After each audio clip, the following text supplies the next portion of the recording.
நேத்து நடந்த RCB GT போட்டியில ஆர்சிபி அணி பார்த்தீங்கன்னா, படும் மோசமாக சொதப்பியிருக்காங்க.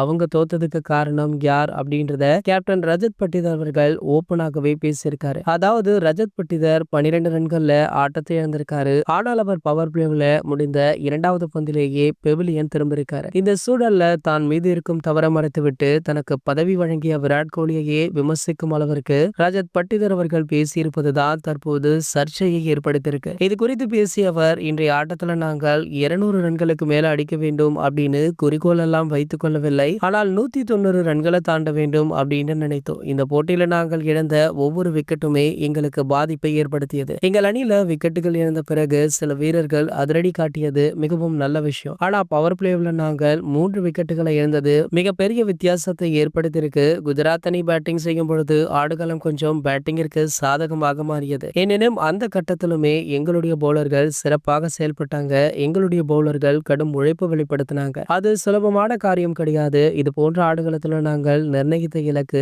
18வது ஓவர் வரை கொண்டு சென்றதே மிகப்பெரிய விஷயமாக நினைக்கிறேன். எங்களுடைய பவுலர்கள் செயல்பாட்டை பார்க்கும் பொழுது சந்தோஷமாக இருக்கு. 3 விக்கெட்டுகளை நாங்கள் இழந்த பிறகு ஜிதேஷ் மற்றும் லிவிங்ஸ்டன், டிம் டேவிட் ஆகியோர் அபாரமாக விளையாடினாங்க. 3 விக்கெட்டுகளை இழந்துமே எங்களுடைய பேட்ஸ்மேன்கள் பாசிட்டிவாக விளையாடியது ஒரு நல்ல விஷயமாக பார்க்கப்படுது. எங்களுடைய அணியுடைய பேட்டிங் குறித்து எங்களுக்கு நம்பிக்கை இருக்கு. விக்கெட்டுகள் விழுந்துமே வீரர்கள் அதிரடி காட்டியது இந்த போட்டியில பாசிட்டிவான விஷயமாக பார்க்கிறோம். அடுத்த போட்டியில கண்டிப்பாக தரமான கம்பேக் கொடுப்போம் அப்படின்னு பேசியிருக்காரு. இவர் பேசிய இந்த விஷயங்கள் தற்போது சோசியல் மீடியாக்கள்ல வைரலுமே ஆகிட்டு இருக்கு. இது போன்ற கிரிக்கெட் செய்திகளை பத்தி நீங்க உடனே தெரிஞ்சுக்க நம்மளுடைய கிரிக்கெட் நியூஸ் அப்டேட் சேனலை மறக்காம சப்ஸ்கிரைப் பண்ணிக்கோங்க.